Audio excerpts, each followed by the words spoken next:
Está louco. Só pode estar louco, bradou Teófilo.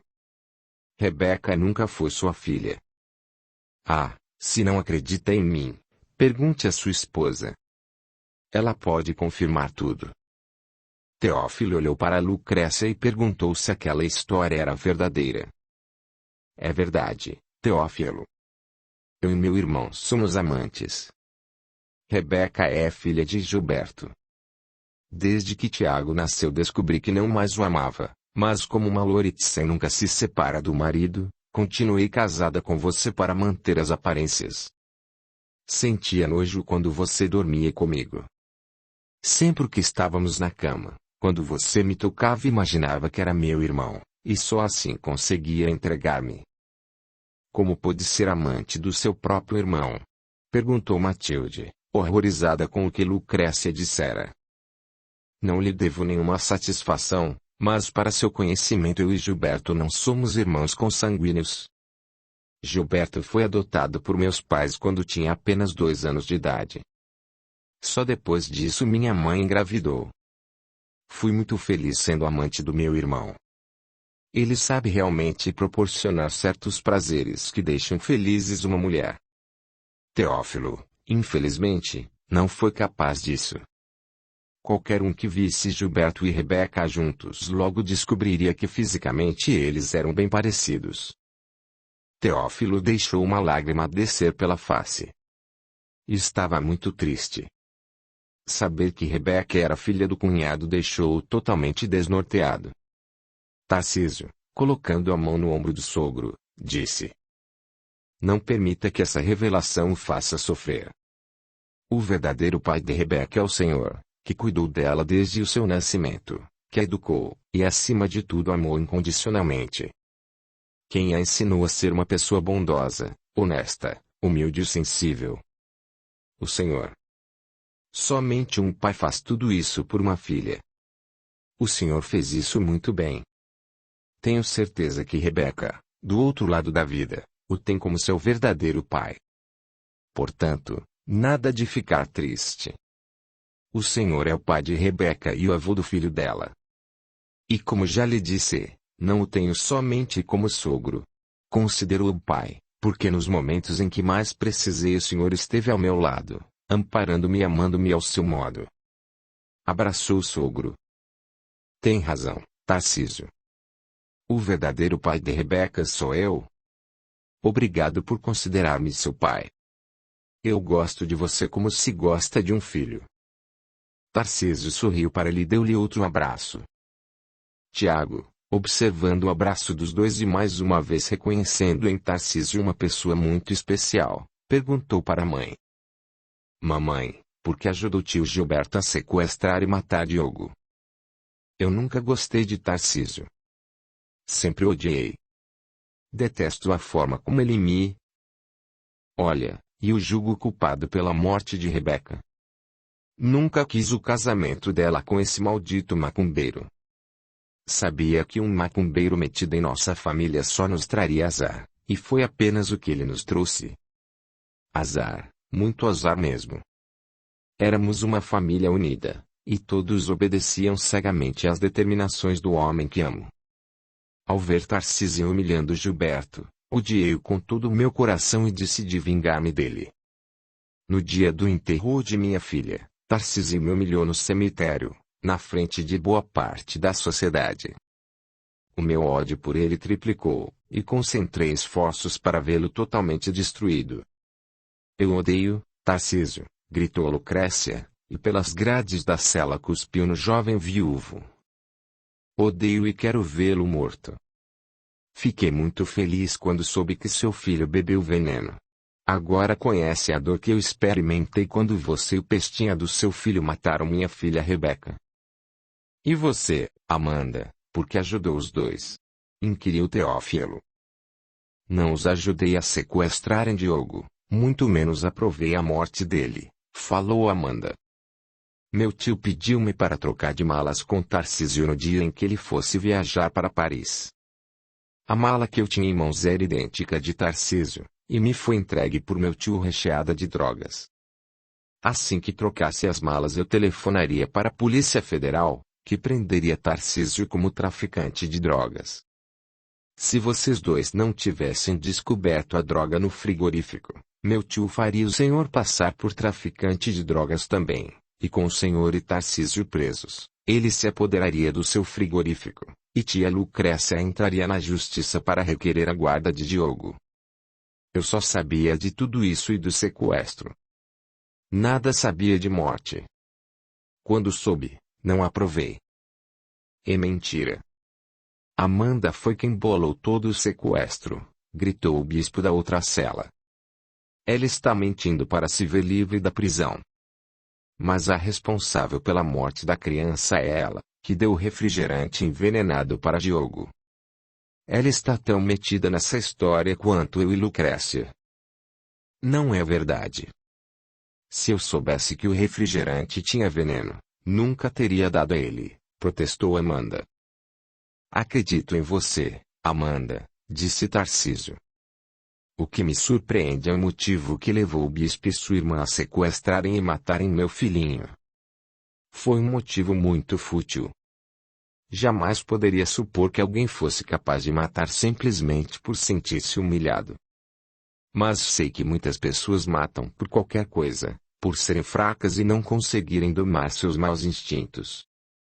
Matando meu filho inocente, esses dois revelaram que necessitam crescer muito, e que ainda terão de passar por muitas provações a fim de atingir um grau de compreensão que os capacite a entender que a vida de um ser humano vale muito mais do que qualquer humilhação que sofremos, e do que qualquer outra coisa que nos aconteça. Pois o espírito, ao reencarnar, tem a chance de aprender a crescer moralmente. Tirar a oportunidade de crescimento dele é tirar a sua própria oportunidade de crescimento, pois quem atira revela que infelizmente ainda não cresceu na presente existência, e por ter cometido ação tão bárbara permitiu que na próxima reencarnação alguém que não tenha crescido retire sua nova oportunidade de crescimento. Trata-se da lei de causa e efeito. Contemplou Lucrécia e o bispo. Pensando nessa lei que nós, espíritas, temos certeza que nos acompanha sempre em todas as nossas existências, não vou odiá-los por terem matado meu filhinho, pois tenho consciência de que nada acontece por acaso. Se o mataram é porque Diogo deve ter passado por essa lei, recebendo nessa sua curta existência terrena o que em alguma existência passada praticou contra vocês dois. Conhecendo a lei de causa e efeito, jamais irei odiá-los. Eu os perdoarei pelo que fizeram a ele, e rezarei para que possam um dia se arrepender. Se precisarem de mim, mandem me chamar que irei até onde vocês estiverem e os auxiliarei na medida de minhas possibilidades. Enlouqueceu, Tarcísio? Perguntou Matilde. Como vai perdoá-los e rezar por eles, e ainda se colocar à disposição para ajudá-los, depois de assassinarem seu filho? Você tem de odiá-los, e com ódio ferrenho. E desejar que apodreçam na prisão. Não farei o que está dizendo, minha irmã. Assim me tornaria igual a eles, e não desejo que o ódio nasça em meu coração e me destrua aos poucos. Quero continuar amando as pessoas, não odiando-as. Se as odiar, não serei um verdadeiro espírita kardecista. Um verdadeiro espírita tenta colocar em prática o que a doutrina lhe recomenda, ou seja, que jamais tenhamos ódio em nosso coração e que façamos o que o Cristo nos mandou fazer. Amar os que nos odeiam, e dar a eles o tratamento que damos aos que amamos. É o que farei. Eu os perdoarei, e rezarei por eles. Rezarei porque os amo, Matilde, e é por amá-los que compreendo que eles ainda são fracos e se deixam levar por suas fraquezas. Como pode amá-los, Tarcísio? Isso não se explica. Como pode amar os assassinos de seu filho? Indagou Matilde, incrédula. Porque eles são a família de Rebeca, e consequentemente a de meu filho Diogo. Como amo imensamente Rebeca e Diogo, também amo aqueles que eles amaram, e que são importantes para eles. Amo-os porque existem coisas que só o amor explica. Só o amor é capaz de explicar, comentou Tarcísio, olhando para o bispo, Amanda e Lucrécia. Amanda tinha lágrimas nos olhos. Estava muito comovida com o que escutou de Tarcísio. O bispo a contemplou demoradamente, e não teve mais nenhuma dúvida de que estava diante de um santo, ou de um anjo reencarnado, como ouvira algumas vezes os espíritos da cidade comentar. Embora achasse bonitas as palavras do jovem viúvo, Lucrécia continuava odiando-o. Matilde, Teófilo, Tiago, Faustino e outros presos tinham lágrimas nos olhos. Jamais em suas vidas haviam presenciado alguém perdoar e dizer que amava os assassinos de seu próprio filho. Delegado, poderia dizer-me como foi que descobriu que eu estava envolvido no sequestro do filho de Tarcísio? Questionou o bispo. Foi através da resposta que o espírito Isaura, por intermédio de Tarcísio, deu a sua pergunta quando o senhor a desafiou a dizer em que lugar era o cativeiro de Diogo. O espírito Isaura respondeu dizendo-nos que as pessoas fazem certas perguntas sabendo as respostas. Compreendi na hora o que ela quis dizer, e não me passou despercebido seu passo para trás e seu olhar de espanto. O espírito Isaura. Ela realmente respondeu minha pergunta. Só que não me dei conta de que você a tinha compreendido, falou o bispo. Desejo de todo o coração que os três possam se arrepender e um dia serem muito felizes. Que Deus os abençoe e os ilumine, disse Tarcísio, despedindo-se. Os que estavam com ele o seguiram. No outro dia, ao receber a visita de seu advogado, Dom Gilberto, Loritzen pediu ao homem para entrar em contato com a arquidiocese e pedir que o arcebispo o ajudasse. O advogado voltou no dia seguinte à delegacia. As notícias que tenho não são nada boas, disse ao bispo. O arcebispo mandou avisar que o senhor não esperasse ajuda da arquidiocese, porque o senhor é muito rico e influente. Com seu dinheiro e seus contatos, pode muito bem se ver livre da prisão. A arquidiocese não o reconhece como bispo, porque durante o tempo em que esteve em Brasília não demonstrou selo. Numa entrevista à imprensa, o arcebispo informou que o senhor não pertence ao clero brasiliense, e que a arquidiocese nada tem a ver com o crime hediondo cometido. Em resumo, querem que se vire sozinho. Dom Gilberto pediu ao advogado para entrar em contato com a família em Porto Alegre e conseguir dinheiro. O advogado fez o que ele pediu, e o bispo, com o dinheiro nas mãos, começou a ter certas regalias dentro da delegacia. Tarcísio entregou-se de corpo e alma ao serviço no escritório do sogro e ao curso universitário. Para amenizar a imensa saudade que sentia do seu pequeno filho, começou a visitar uma creche e passar algumas horas com crianças. Aceitou várias propostas que a agência de modelos e publicidade de Ruivo lhe fez, e voltou a trabalhar em propagandas na TV e em revistas, e a desfilar em capitais brasileiras. Sempre que fazia o culto do evangelho no lar levava preces cheias de amor para o filho e para a esposa. Com o dinheiro que já guardara e com o que ganhara com as novas propostas, chamou o sogro para ir até uma concessionária. 2 meses antes do desencarne do filho, tinha acatado o conselho do sogro e tirado sua carteira de motorista. Na concessionária, comprou um carro zero. 1 mês após o desencarne de seu filho, aceitou 2 propostas para desfilar no exterior. Desfilaria em Roma, capital italiana, e em Paris, a capital francesa. Os 2 desfiles seriam em finais de semanas diferentes. No sábado, ao concluir o seu culto do evangelho no lar, convidou Matilde para ir com ele a Roma e a Paris. A irmã não poderia. Estava se preparando para passar em um concurso da Polícia Federal em que concorria a uma das vagas de delegada. Tarcísio convidou o sogro e o cunhado, e eles também não puderam acompanhá-lo. Quando ficou sozinho, pensou na mãe e no desejo dela de vê-lo desfilando em passarelas de outros países. Entrou em seu carro e seguiu para a casa da mãe. Matilde abriu a porta e espantou-se ao vê-lo.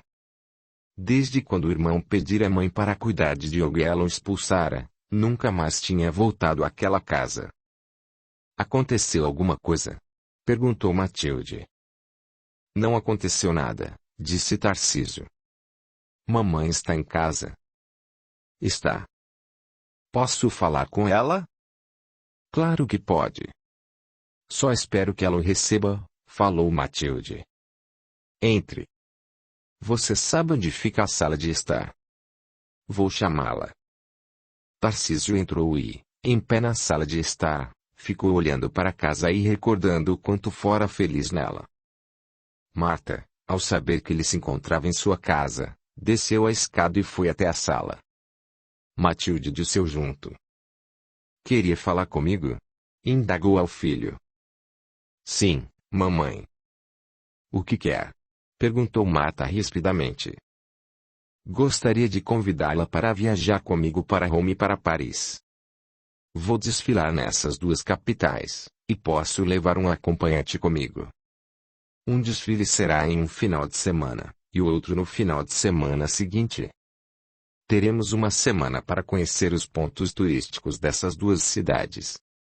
Todas as despesas ficarão por conta da agência que me contratou. Marta sentou-se no sofá, encarou o filho e indagou. Por que veio até minha casa depois de tantos anos convidar-me para viajar com você ao exterior? Porque a senhora tinha o sonho de ver-me como modelo. Naquela ocasião não me foi possível realizar seu sonho, pois eu havia voltado a realizar os meus. Mas, agora que seu sonho chegou até mim sem que eu o procurasse, gostaria que viajasse comigo. Mesmo depois de tudo que lhe fiz, você ainda vem à minha casa e convida-me a viajar com você para constatar a realização de um dos meus sonhos? Por que faz isso, Tarcísio? Em vez de sentir ódio de mim por não ter lhe ajudado quando mais necessitou de sua mãe, vem convidar-me a ver a realização de um dos meus sonhos? Mamãe, como pode pensar que um dia cheguei a ter ódio da senhora? Jamais esse sentimento terrível esteve presente em meu coração. Se não pôde me ajudar quando necessitei, compreendi e respeitei a sua decisão. Aprendi isso com você, que sempre me ensinou a respeitar as decisões das pessoas. Viaje comigo. Quero vê-la sorrindo quando me vir entrar na passarela, quero ver seu rostinho feliz quando, ao desfilar, chegar próximo da senhora, fazer certo charme e os fotógrafos baterem várias fotos. Quero poder presenciar sua emoção quando eu for dar alguma entrevista e apresentá-la como minha amada mãe. Quero tudo isso porque sou grato à senhora pelos anos que cuidou de mim, educou-me, e deu-me seu amor. Com os olhos marejados de lágrimas, Marta levantou-se, abraçou o filho e pediu perdão por tudo que o fizera passar. Tarcísio disse-lhe que não precisava pedir perdão por nada. Os dois se sentaram lado a lado, e ela deu-lhe os pêsames pela morte de Diogo. Estive no cemitério no dia do sepultamento do corpo dele, filho. Você deve estar sofrendo muito. Não penso mais nesse assunto, e assim não sofro. Evito pensar na tragédia que se abateu sobre meu filho, e procuro pensar apenas nas alegrias que desfrutei ao lado dele. Fico feliz ao saber que enquanto esteve reencarnado ao meu lado eu amei com todo o meu coração, e por ele fui amado.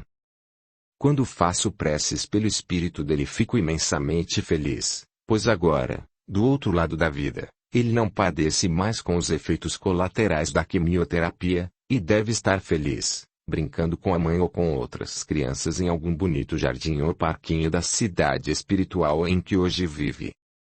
Enquanto na cidade espiritual ele brinca feliz, eu vou a uma creche e brinco com algumas crianças.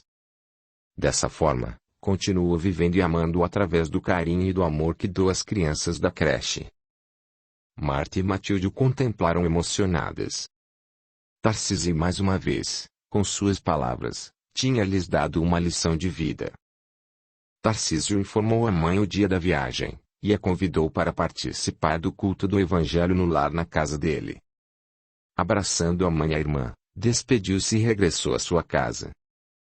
No dia da viagem ao exterior, Marta acompanhou o filho e realmente se emocionou ao vê-lo na passarela desfilando e recebendo inúmeros aplausos.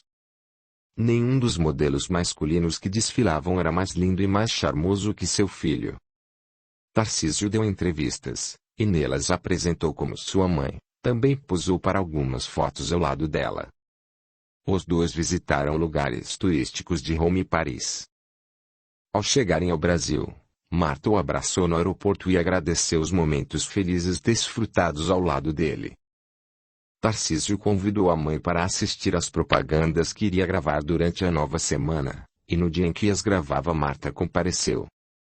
Certo sábado, Marta apareceu na casa do filho para participar do culto do Evangelho no lar, e surpreendeu-se com a quantidade de gente que participava do culto na casa do filho. Tarcísio apresentou as pessoas que ela não conhecia. Após o Evangelho no lar, Marta, tomando chá com biscoitos caseiros preparados por Dolores, que passara a trabalhar na casa de Tarcísio, ao ver as pessoas conversando entre si, como ela fazia, compreendeu o motivo de tanta gente ir à casa do filho aos sábados para rezar. A residência de Tarcísio era acolhedora, transmitia paz, e junto com as belas preces feitas pelo filho fazia a pessoa sentir aconchego e tranquilidade. Marta passou a frequentar a casa do filho aos sábados. Aos poucos, a amizade e o amor que os unia tornaram-nos novamente íntimos. Ela começou a pedir conselhos ao filho quando passava por determinados problemas. Tarcísio a ouvia pacientemente, depois abriu uma das obras da codificação espírita, li um trecho com ela e só então aconselhava. Graças a Deus permiti que meu filho seguisse o espiritismo quando criança, pensava ela muitas vezes, pois reconhecia que a doutrina espírita ajudara o filho a ser forte, humilde, piedoso e sábio. A mãe de Tarcísio, após participar de vários evangelhos no lar na casa do filho, optou por conhecer mais profundamente o espiritismo, e semelhante a Matilde, Teófilo, Tiago e outros, deixou o catolicismo e passou a ser adepta da doutrina codificada por Allan Kardec. Certa noite, em sua casa, Marta ligou o televisor, e ao assistir no noticiário que o julgamento dos assassinos do neto demorava a acontecer, imaginou que Dom Gilberto, de dentro da prisão, tinha comprado algum juiz e alguns advogados. Arrependeu-se de ter fornecido ao bispo o nome de um advogado corrupto, e decidiu-se a procurar os juízes amigos que conhecia. Tentaria convencê-los a agir para que o julgamento fosse marcado o mais rápido possível. 2 juízes lhe deviam favores, iria procurá-los e solicitar que um deles presidisse o julgamento. Faria isso por Tarcísio, que após ter sido rejeitado por ela como filho não lhe guardou nenhum ressentimento, e continuava a amá-la e a desejar apenas sua felicidade. Os assassinos cruéis deveriam pagar caro pelo que fizeram ao filho de seu filho. Não iria revelar a Tarcísio as providências que tomaria, talvez o filho não aprovasse a interferência dela. Ainda bem que era doutorada em direito penal, e entendia muito bem de crimes e de penalidades. Saberia exatamente o que dizer aos juízes para que eles concordassem em ajudá-la. Marta procurou os 2 juízes, e com a ajuda deles o julgamento dos sequestradores e assassinos de Diogo Tarcísio foi marcado. No dia do julgamento, Dom Gilberto Loritzen ficou bastante preocupado quando descobriu que o juiz que iria presidir o julgamento não era o juiz que ele havia comprado. Olhou para Marta na assistência, e a forma como Marta o encarou e em seguida olhou para o juiz o fez compreender tudo. Quando as testemunhas de acusação começaram a ser ouvidas, Tarcísio foi convocado para depor. Todos que assistiam ao julgamento ficaram admirados com o que o filho de Marta disse. Ele mais parecia uma testemunha de defesa do que de acusação. Falou que não iria guardar nenhum sentimento negativo para com os assassinos, porque isso não iria trazer seu querido filhinho de volta. Dessa forma, perdoava os assassinos e não desejava nenhum mal a eles. O testemunho do delegado Faustino revelou ter sido o bispo que idealizara o sequestro e a morte de Diogo. Dom Gilberto Loritzen foi apontado como o principal responsável por tudo que aconteceu a Tarcísio. Foi condenado a 30 anos de prisão, pena máxima atribuída a sequestro que resulta em morte da vítima.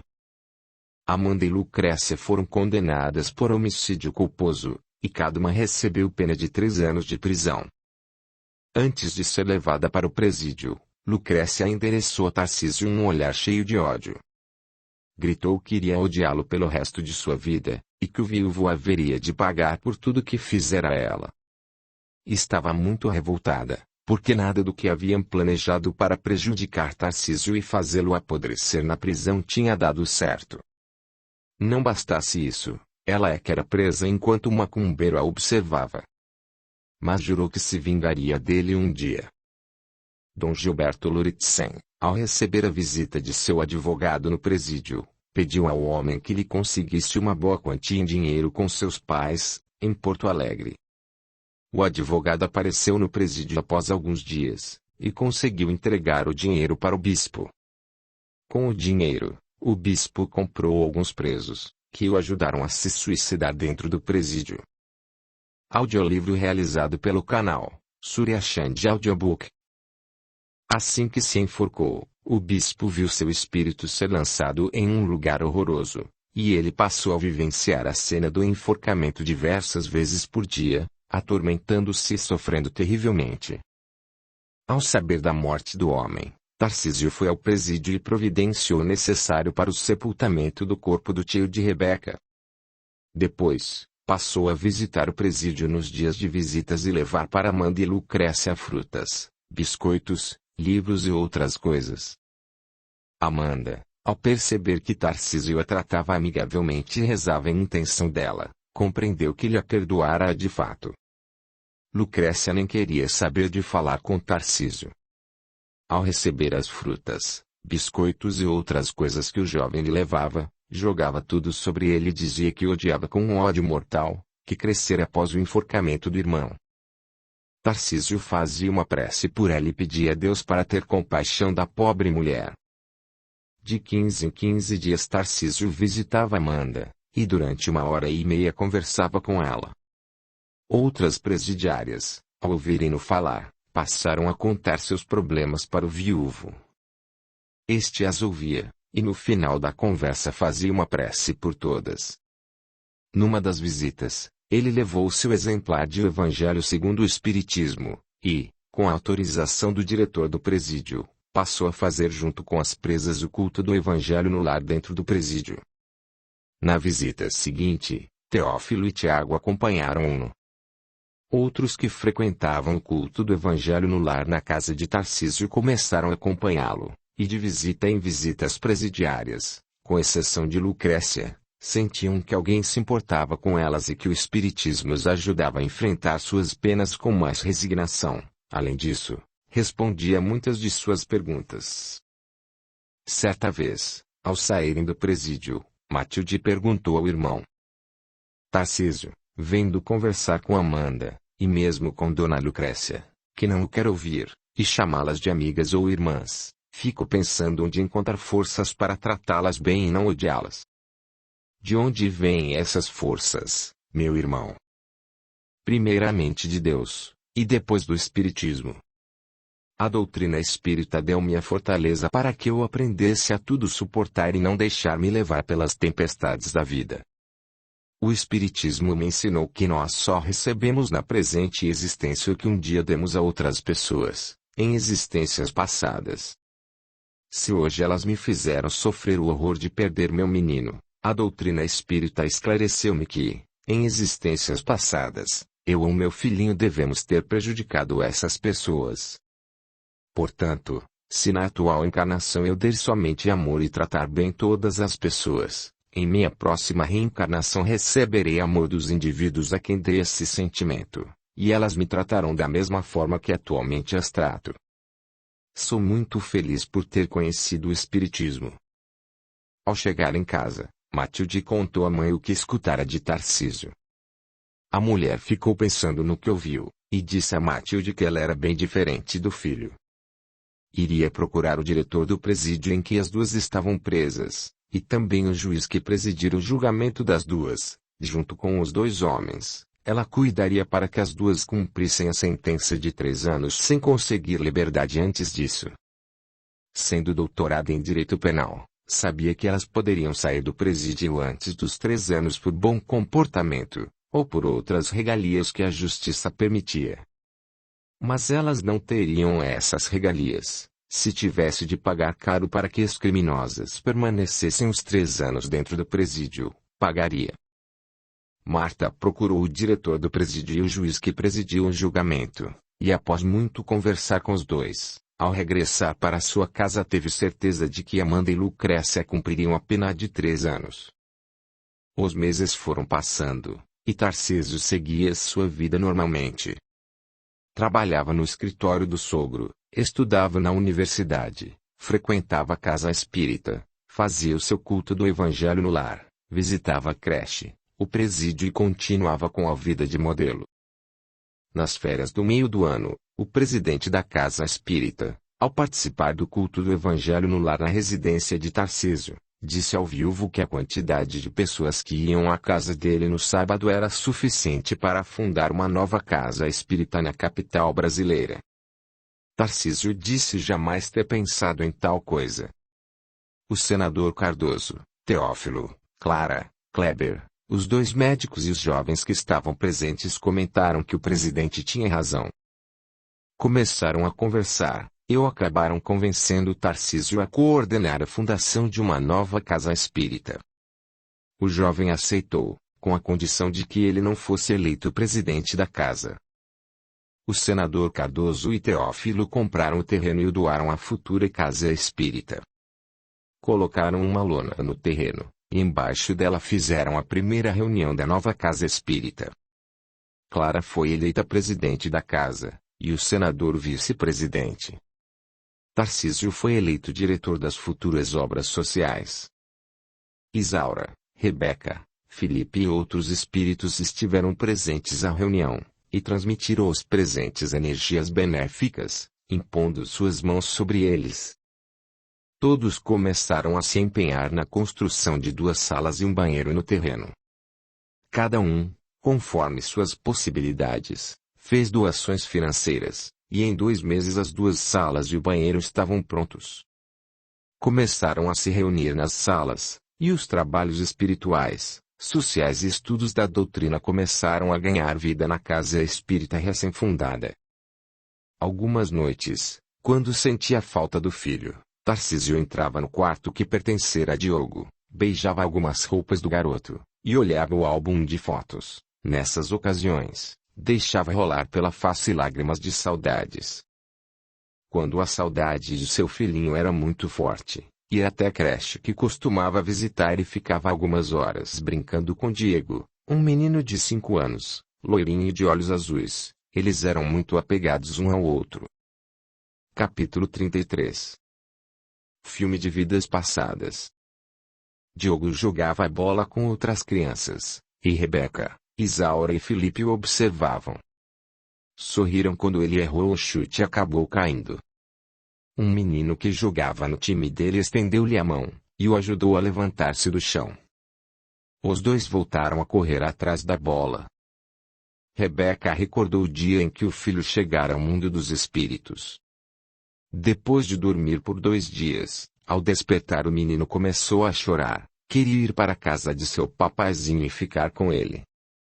Ela e Isaura conversaram muito com o pequeno, e aos poucos o foram conquistando. Quando soube que Rebeca era sua mãe, ele se deixou envolver pelos carinhos, beijos, cuidados e amor dela, e conforme o tempo passava, ia se apegando a ela.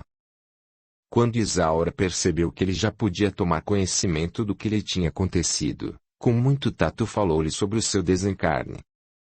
Diogo chorou um pouco, mas Rebeca leu para o garotinho as palavras ditas pelo pai dele no dia do sepultamento de seu corpinho físico, e o que ele costumava dizer quando fazia preces por ele. O menino comentou: "Meu paizinho não vai me esquecer, e vai me amar sempre. Que coisa linda! Ele me ama, e eu amo ele bastante. Agora que virei espírito posso continuar amando o papai, né, tia Isaura?" "Claro, Diogo. Você pode continuar amando seu papaizinho, sim." "Que bom. Nunca vou esquecer meu papaizinho lindo, e nunca vou deixar de amar ele. Amo, amo e amo meu papai."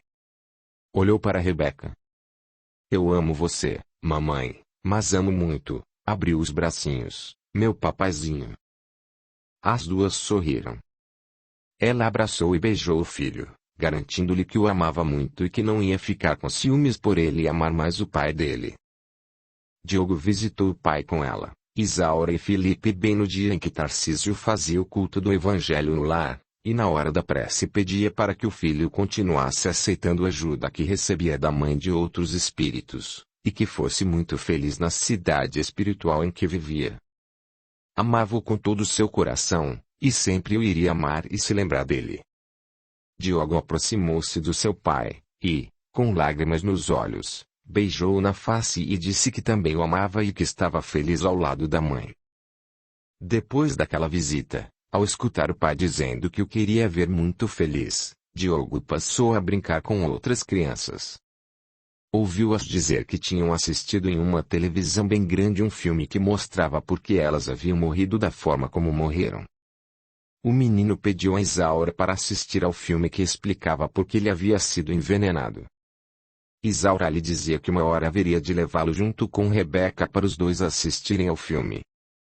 Logo que o jogo terminou, Diogo correu até o banco em que a mãe, Isaura e Filipe estavam, e olhando para Isaura, disse: Tia Isaura, já brinquei com meus amiguinhos, como a senhora mandou. Posso assistir agora ao filme na televisão grande? Pode, falou Isaura. Você e sua mãe podem me acompanhar, que irão assistir ao filme. Levantando-se do banco, olhou para Rebeca. Preparada para ver sua vida passada? Sim, estou, respondeu Rebeca. Sigam-me, convidou Isaura. Rebeca, levantando-se do banco, segurou na mãozinha de Diogo e começaram a caminhar ao lado de Isaura. Filipe seguiu com eles. Os quatro se dirigiram à escola da cidade e entraram em uma sala aconchegante. Sentaram em poltronas confortáveis. Isaura mandou Diogo e Rebeca olharem para uma tela fixada na parede, parecida com essas que usam em cinemas.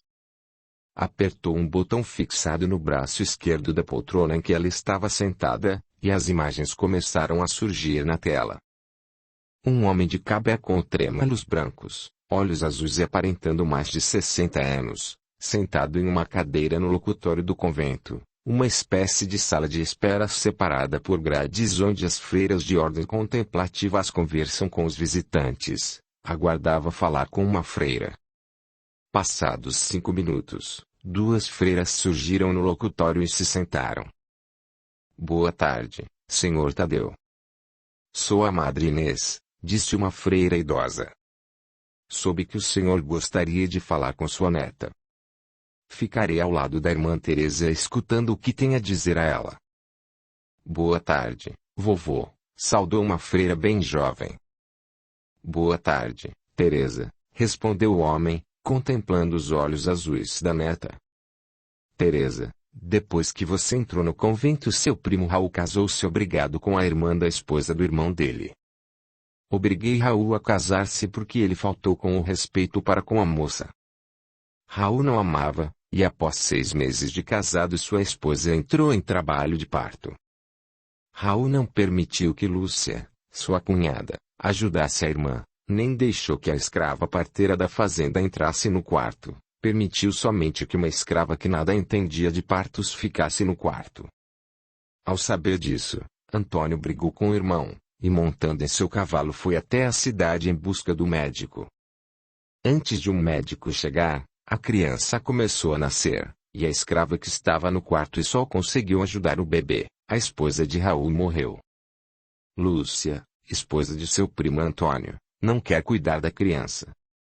Além de Lúcia, as únicas mulheres que existem na fazenda são as escravas, e não quero que Danilo, meu bisneto, seja criado por escravas. Por isso, aqui estou para pedir-lhe que tire uma licença de alguns anos do convento e volte comigo para a fazenda. Preciso de você. Quero que você crie o filho de Raul. Vovô, está me pedindo para deixar o convento e cuidar do filho de Raul? Perguntou a freira espantada. Isso mesmo.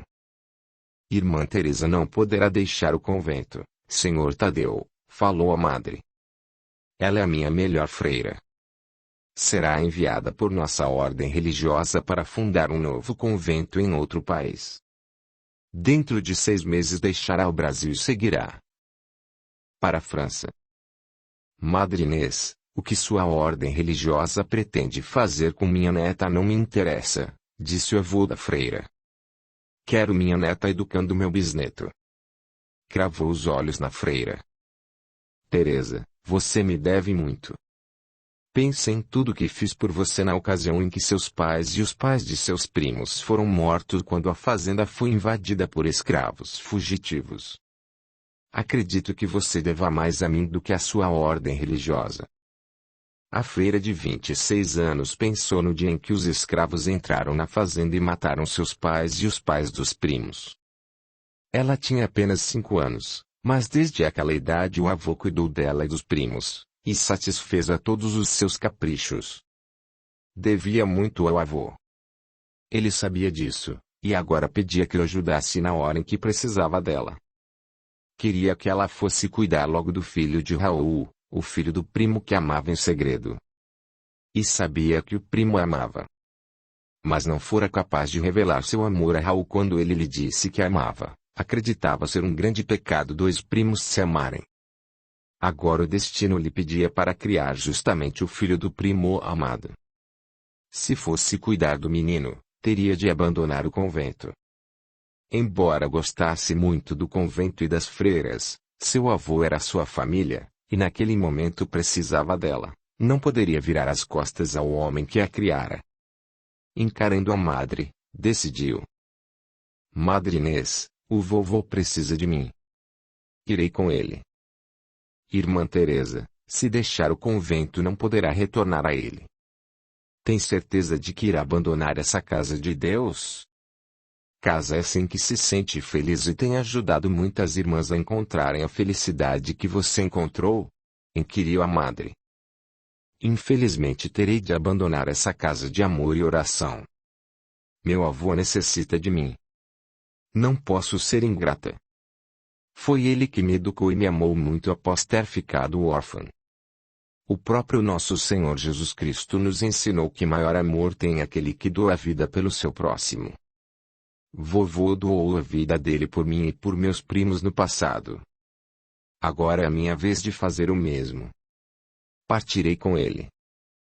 Mas você é a minha melhor freira. Contava com você para a fundação do convento em terras francesas. Se partir com seu avô, na fazenda não terá tempo para rezar, muito menos para entregar-se às suas outras devoções. A criança tomará muito seu tempo, e pode acontecer de em poucos anos você abandonar sua vocação. Não posso permitir que parta antes de reunir as irmãs conselheiras, falou a madre. Madre Inês, mandei construir na fazenda uma bonita capela, e ao lado da capela uma casinha confortável para que minha neta nela possa viver e passar boa parte de seu tempo, nos momentos em que meu bisneto estiver fazendo outras coisas. Teresa terá um lugar para continuar rezando, no qual não será perturbada nos momentos de suas devoções. Como é do seu conhecimento, sou um fazendeiro poderoso. Se a senhora impedir a partida de minha neta, tomarei medidas que garantam a ida de irmã Teresa à minha fazenda, falou o avô da freira, encarando a madre. Madre Inês abaixou a cabeça e pensou ser melhor não se meter com aquele fazendeiro da província de Goiás. Embora o convento estivesse em outra província, fazendeiros eram sempre poderosos, e seu convento poderia acabar prejudicado. Reunirei as irmãs conselheiras, e após discutirmos a situação, eu e sua neta voltaremos ao locutório, disse a madre. As duas deixaram o locutório, e o fazendeiro as ficou aguardando. Após 30 minutos, as duas retornaram acompanhadas por uma freira baixinha de 40 anos. Apresentaram a irmã Margarida ao avô de irmã Teresa. As irmãs conselheiras concordaram que irmã Teresa se ausente do convento pelo prazo de 7 anos. Após esse período, ela deverá regressar ao convento, e junto com outras freiras partir para a França. Para continuar fiel à vocação e não se sentir sozinha na fazenda, irmã Margarida acompanhará a irmã Teresa. Durante a estadia das duas freiras na fazenda, elas se comunicarão com o convento através de cartas. Espero que cuide bem das duas e providencie o necessário para que nada falte a elas quando estiverem em sua fazenda, falou a madre. Senhor Tadeu, só aceitei acompanhar irmã Teresa porque a estimo muito, e porque ela me prometeu que após esses 7 anos iremos fundar um novo convento na França. Quando fui escolhida para abrir um novo convento junto com a irmã Teresa, fiquei bastante feliz com a ideia, já que sempre desejei conhecer outro país e nunca tive oportunidades, esclareceu irmã Margarida.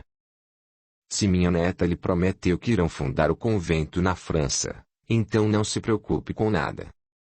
Teresa desde pequena sempre cumpriu suas promessas, garantiu o fazendeiro. Podemos partir? Vovô, dê-nos tempo para arrumar algumas coisas que levaremos à fazenda. Creio que em 2 horas estaremos prontas para acompanhá-lo. O avô disse que as aguardaria do lado de fora do convento. Junto com o escravo que o aguardava, iria à cidade que ficava perto do convento providenciar uma outra carroça. Em 2 carroças a viagem ficaria menos cansativa. Deixando o locutório, o homem se retirou do convento.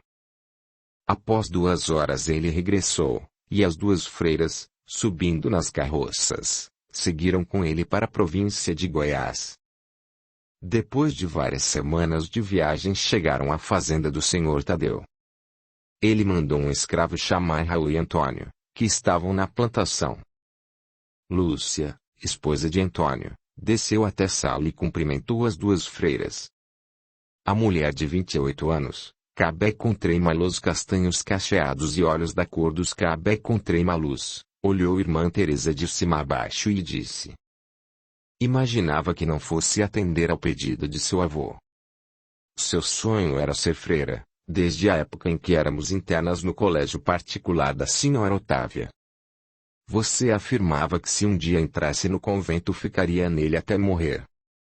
Muitas vezes, Lúcia, dizemos uma coisa hoje e amanhã temos de voltar atrás, falou a freira.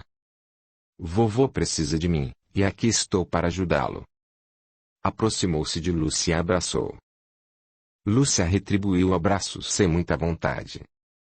Desde que estudaram juntas não gostava de Teresa, porque a moça era rica e muito mais bonita do que ela. Quando soubera que ela entrara no convento, casou-se com o primo de Teresa apenas para ajudar Antônio a ter o dinheiro que seria de Teresa e de Raul quando o avô da moça morresse. Ela e Antônio tinham as mesmas ambições, não haviam se casado por amor, e sim por terem os mesmos interesses. As 2 freiras se sentaram, e Lúcia perguntou como era a vida no convento. Irmã Margarida respondeu que lá as freiras viviam a serviço de Deus. Uma jovem escrava de olhos azuis e cabelo com trêmulos lisos entrou na sala com uma bandeja contendo copos e refresco. Irmã Margarida, ao ser servida, comentou: é a primeira vez que vejo uma negra de olhos azuis e cabelo com trêmulos lisos.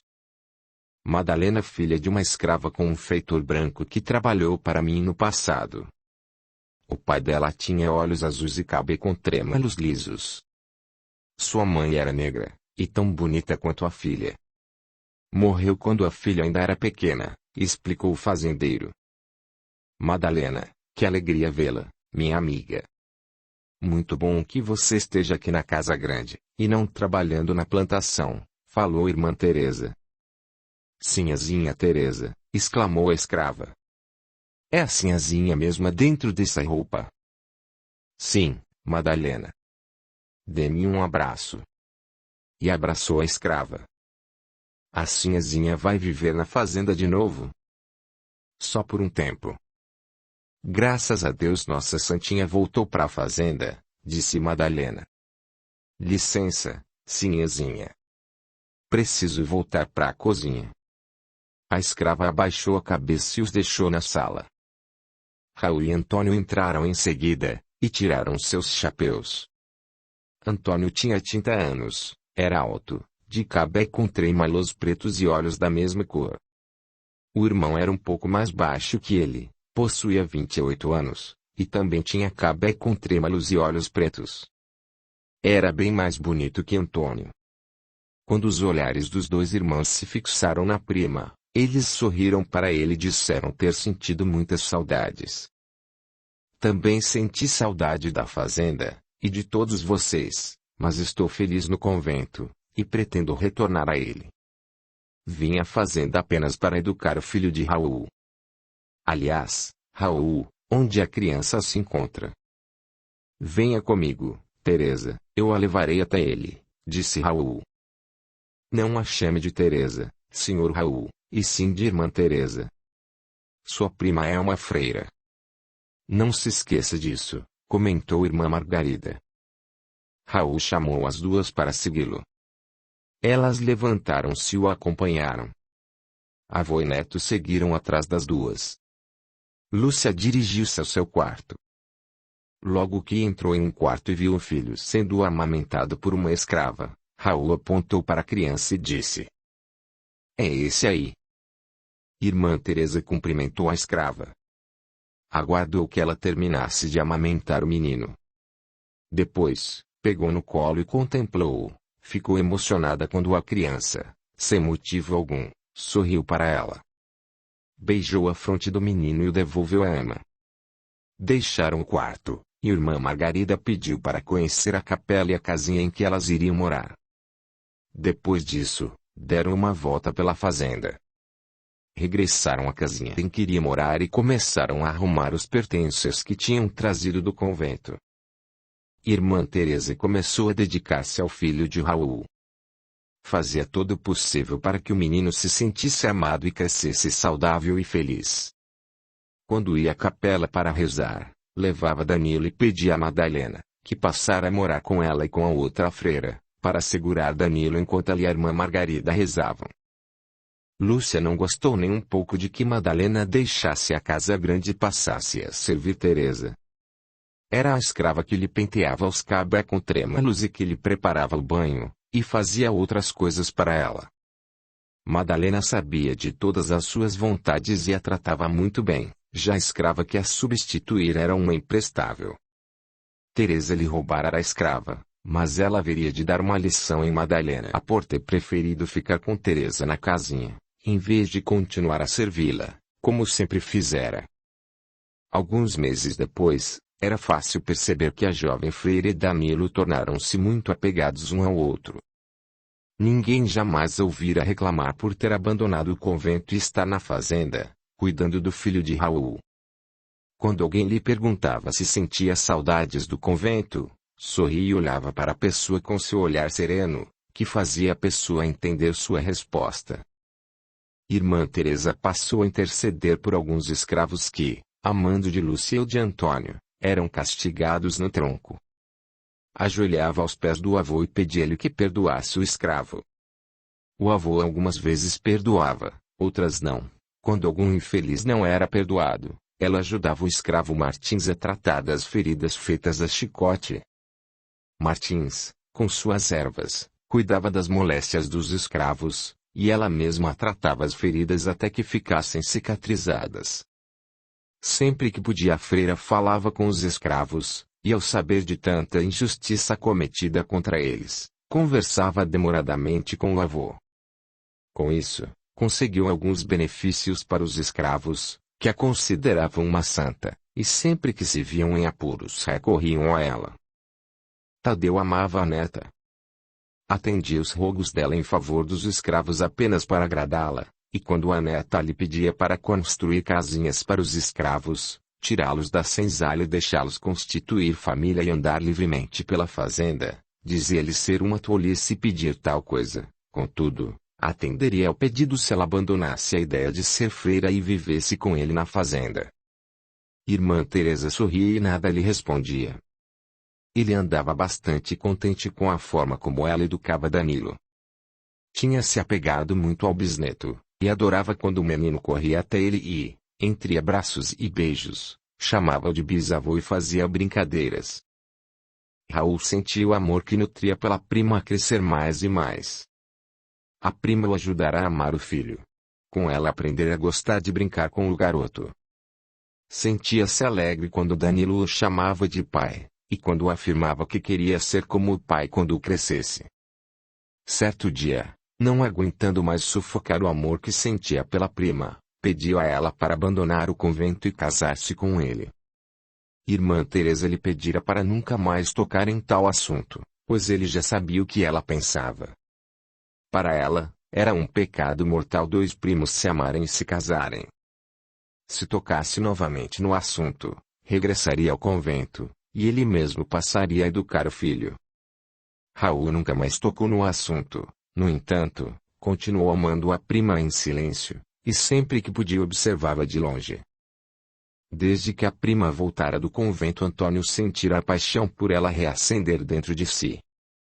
Nunca revelara à freira a paixão avassaladora que o consumia. Guardava-a somente para ele, e só a mostrava através de seu olhar.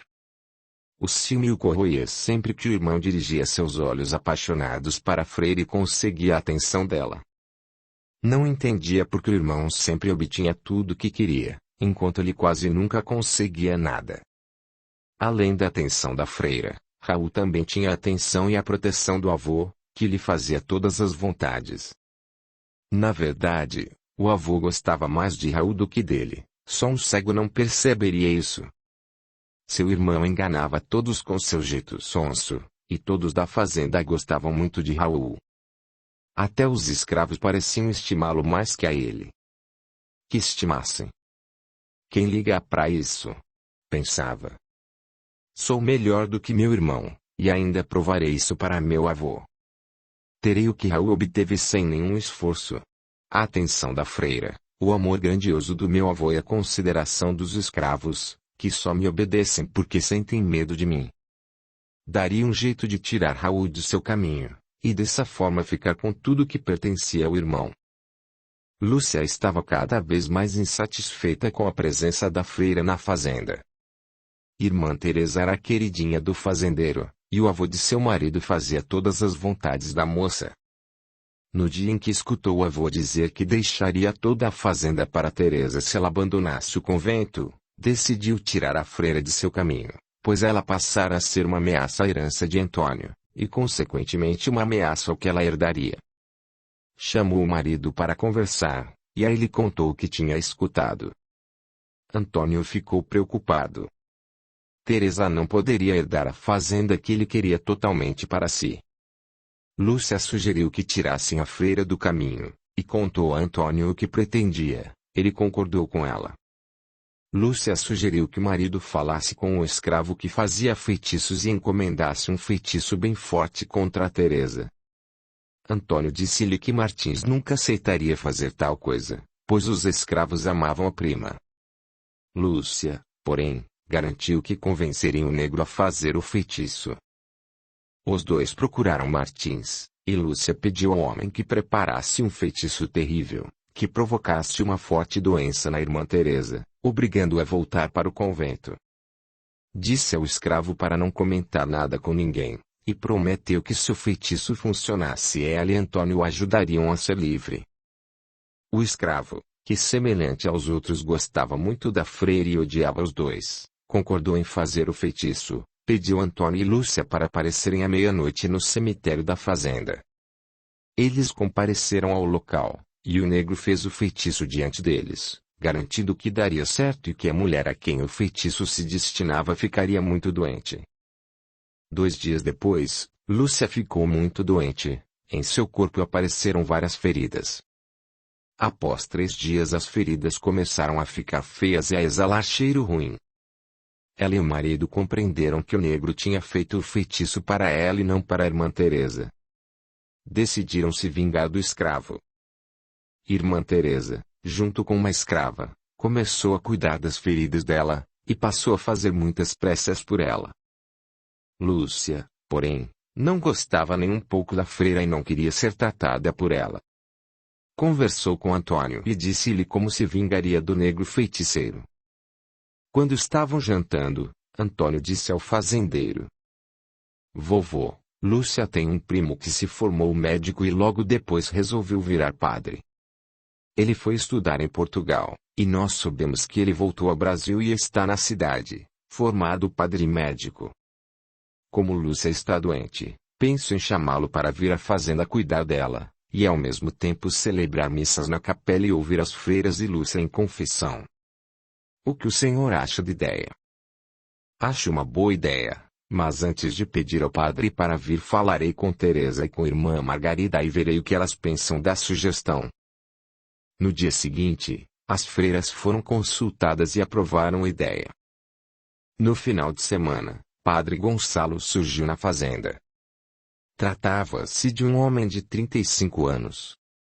Era alto, olhos verdes, cabeco tremolos castanhos e bem bonito.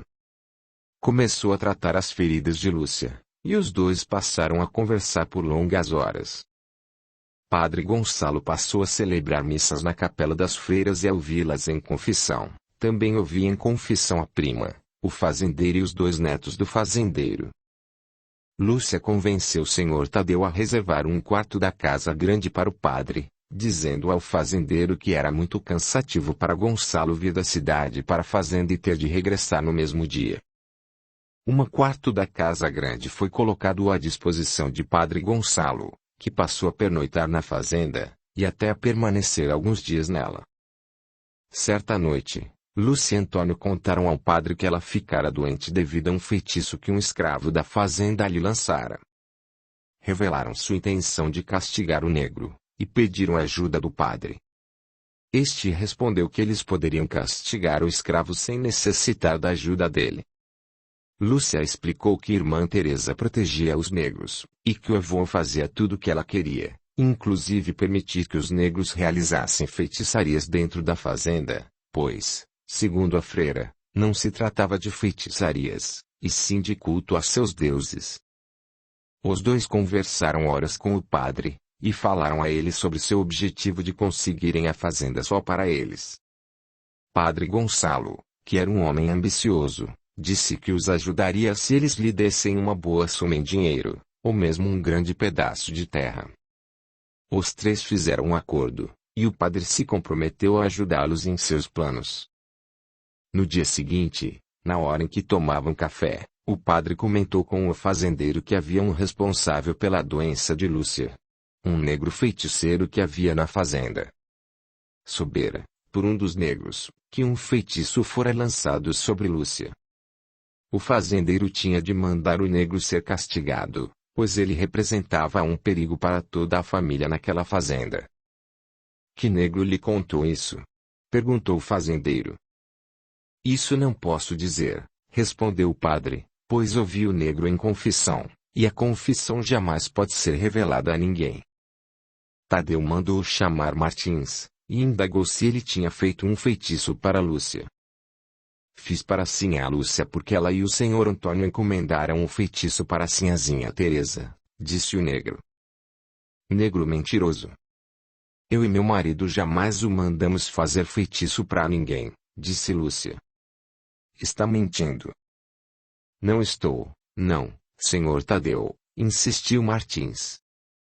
Está mentindo, sim, gritou Antônio. Como ousa dizer que eu e minha esposa lhe pedimos para fazer um feitiço para minha prima? Vovô, ele precisa ir para o tronco. Confessou que fez um feitiço para minha esposa, e agora acusa a mim e a Lúcia de encomendar o feitiço para Teresa. É muita petulância de um negro dizer isso, falou Antônio, aproximando-se do escravo e dando um murro no rosto dele. Senhor Tadeu, o senhor não pode ter um feiticeiro em sua fazenda. Ele só traz maldições, e ainda haverá de provocar uma grande tragédia aqui. O demônio a quem ele serve haverá de usá-lo para causar muito mal à sua família. Tem de se livrar dele, falou o padre. Martins, você irá para o tronco por ter lançado um feitiço sobre Lúcia, e se sobreviver ao tronco, eu o venderei, disse o fazendeiro, que era muito supersticioso. Vovô, se o vender, quem irá cuidar dos negros quando ficarem doentes? Indagou Raul. Que eu saiba, é Martins que cuida deles com suas ervas, e que também cuida de nós quando ficamos doentes. Se ele fez um feitiço para Lúcia, então, Lúcia e Antônio devem ter aprontado alguma para ele. Não diga besteira, Raul, ralhou Antônio. Eu não ando metido com negros. Não sou igual a você e a prima Teresa, que vive conversando com eles e achando que são gente como nós. Eu odeio feitiços, falou Lúcia. Sou católica e fiel seguidora dos mandamentos da igreja. Tenho pavor a qualquer tipo de feitiço. Não venderei o negro, ele irá apenas para o tronco, falou o fazendeiro. Mande dar 15 chicotadas nele, falou Antônio. Vou avisar tia Teresa que vovô vai mandar um negro para o tronco, disse Danilo, e saiu correndo até a casa das freiras. Antônio arrastou Martins e gritou o nome do feitor. Este apareceu, segurou o negro e o levou para o tronco. Os que estavam na casa grande foram ver o negro apanhar. Ao saber que Martins iria para o tronco, irmã Teresa correu até o local em que o tronco ficava. Quando viu o homem amarrado, perguntou ao avô o que ele tinha feito para ir ao tronco.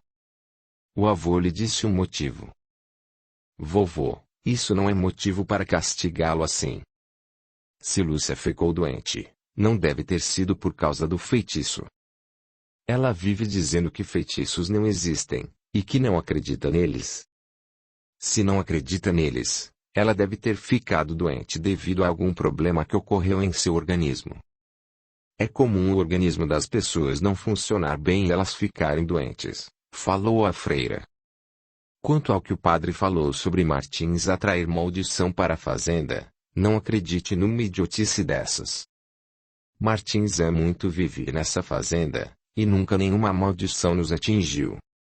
Desde que aqui chegou, ele só tem ajudado os negros, o Senhor, a mim e aos meus primos quando ficamos doentes. Para mim, a ajuda dele soa mais como bênção do que maldição. Liberte-o do tronco. Ele não merece receber nenhuma chicotada, porque em todos os anos que está na fazenda só tem nos feito bem. Irmã Teresa, não posso crer que a senhora permita que o negro feiticeiro, depois de fazer o que fez, não seja castigado, disse Padre Gonçalo. Ele é um feiticeiro e vive metido com o demônio. Quem se envolve com o demônio só atrai coisas ruins para si, e para quem vive perto dele. Martins não é um feiticeiro.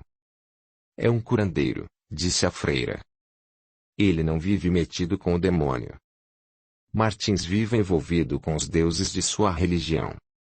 Devemos respeitar a religião dele e dos outros negros, e permitir que cultuem os seus deuses. Isso é inadmissível. A senhora é uma esposa de Cristo, não pode pensar dessa forma. Não pode defender o que chama de religião dos negros. Se a defende, é porque compartilha dos feitiços deles, e dessa forma se torna uma herege, acusou o padre.